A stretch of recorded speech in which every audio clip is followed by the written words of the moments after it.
अस्सलाम वालेकुम दोस्तों, ਤੁਸੀਂ ਵੇਖਦੇ ਪਏ ਨੇ ਹਮਾਰਾ ਵਤਨ ਪੰਜਾਬ ਟੀਵੀ। ਮੈਂ ਤੁਹਾਡਾ ਮੇਜ਼ਬਾਨ ਅਲੀ ਸ਼ੇਰ। ਜਿਵੇਂ ਕਿ ਡੇਲੀ ਨਿਸਬਤ ਨਾਲ ਦੋਸਤਾਂ ਨੂੰ ਵੀਡੀਓ ਮਿਲਦੀ ਹੈ ਮਾਸ਼ਾਅੱਲਾ। ਦੁੱਲੜ ਮੱਝ ਇੱਕ ਸੂਆ ਸੂਈ ਹੋਈ, ਦੂਸਰਾ ਮੱਝ ਹੁਣ ਸੁਣਾ ਹੈ।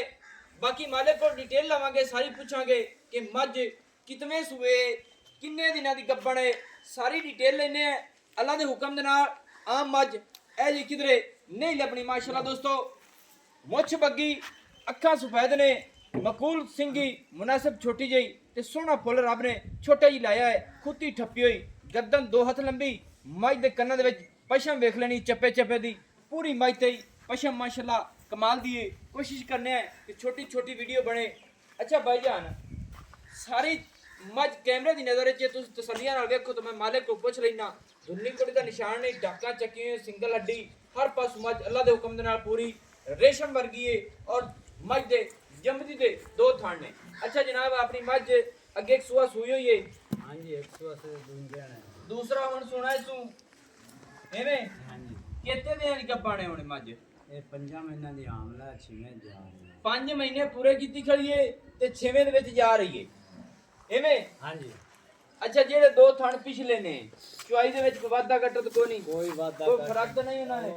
ये अगले थान बसारे इस कड्डे 2 है सु 2 हां, जमदी दे 2 ने माशाअल्लाह।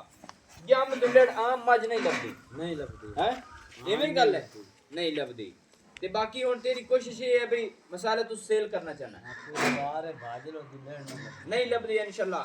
अच्छा, ते गल ये एक रह गई है भाई पहले सूए मझ किन्ना देंदी रही दुध अपने कोल? 2 टाइम दा 14-15 लीटर करती रही बच्चे ने छाड़ के। बच्चे ना छड्डी ते फिर ज्यादा हो जासी बच्चे ने तो तकरीबन 18-19 होंदा रही है। हो जासी ये नहीं कि 18-19 लीटर करती रही है बच्चे नु ना छड़िए ता। हाँ जी। बच्चे ने छड़िए जेड़ा तू चोंदा ही हो 13-14-15 लीटर चोंदा रही है हाँ जी। माशाल्लाह। चलो अल्लाह पाक खैर करे। ते मझ दे पैसे 10 किन्ने ने? आज देख लो, आज दा खान देख लो, पैसे देख लो जेड़े मोहब्बत वाला रेट करी ज्यादा ना करी क्यों? पाइए कि रोले छोड़े पाइए ਤੁਹਾਡੇ नहीं नहीं मुकली चुकली गल कर दिंदे सवाद दोस्तों। खाना दी तसल्ली कराने हैं इंशाल्लाह दोस्तों। का रेट पे जो माज दी फीलता में एक माज इतनी अपील है बंदा ही ना पाओ रेट पे जो अखर भला जे अल्लाह दे हुक्म नाल दोस्तां नु पूरी तसल्ली करासा है कि नारा मजदारी है माशाल्लाह। क्लियर गल्लां साफ सुथरियां, लेना देना मुकद्दर नसीब दा है। मज दा रेट दा मुनासिब जो के अच्छे ठीक है, पानी ले मज दे थान दो सा मुनासिब दी गल है जेड़ी देवन लवण वाली गल जी जी सोनी झगड़े जेड़े काट ते 5.5 लाख रुपया लेना 5.5 लाख रुपया लेना है। सही है। और कोई इंदे विच चाहत मोहब्बत प्यार है पक्का ये होवे 2 दा नाल प्यार मोहब्बत कर ले सा को 5-10 हजार दी और बंदा किन्ने को हो जाती मोहब्बत? 10 to 15 हजार कर दी थी 10 to 15 हजार रुपया।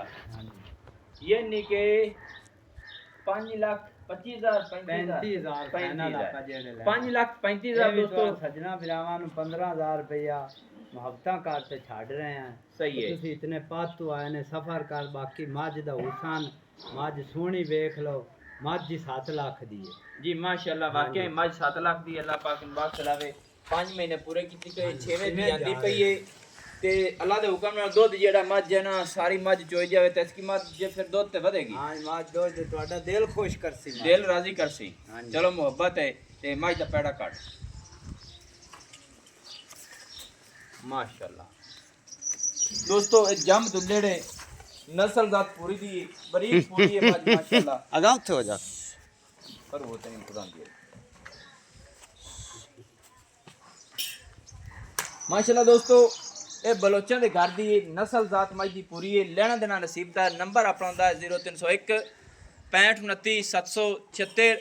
सिलो ज़िला अपना पाक पतन शरीफ है। डाक खाना होता है। नंबर अपना व्हाट्सएप वाला ही होंदा है। इमो कॉल 24 घंटे अल्लाह दी हुक्म दे नाल मौजूद कॉल चक्की जाएगी। मैनू होने दी इजाज़त। नवी और अच्छी बेहतरीन वीडियो लेकर हाज़िर होऊंगा। अल्लाह हाफ़िज़। पाकिस्तान जिंदाबाद।